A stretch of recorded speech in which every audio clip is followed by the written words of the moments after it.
তারা হয়তো এই হাদিস জানে না, আল্লাহ পাক ওদের কানের মধ্যে আমার এই হাদিসটা যেন পৌঁছে দেন, আমিন। নবী সাল্লাল্লাহু আলাইহি ওয়াসাল্লাম বলেছেন, আমি মেরাজের রাতে যখন গিয়েছি তখন এক শ্রেণীর মানুষকে দেখেছি, ওদেরকে শাস্তি দেয়া হচ্ছে। কি শাস্তি? জাহান্নামীদের রক্ত এবং পুঁজ ওদেরকে খেতে দেয়া হচ্ছে। জিবরাইল আলাইহিস সালামকে জিজ্ঞাসা করা হলো যে এরা কারা?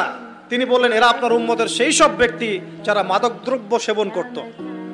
আল্লাহ রাব্বুল আলামিন তার হাবিবের মাধ্যমে জানিয়েছেন, যখন কোনো মুসলিম মাদক সেবন করে বা কোনো ব্যক্তি মাদক সেবন করে তখন 40 দিন তার নামাজ কবুল হয় না।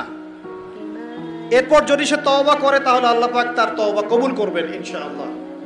যদি সে আবারও মাদক খায় তওবা করার পর, আবার 40 দিন তার নামাজ কবুল হবে না। যদি সে আবার তওবা করে আল্লাহ পাক আবার তাকে মাফ করে দিবেন।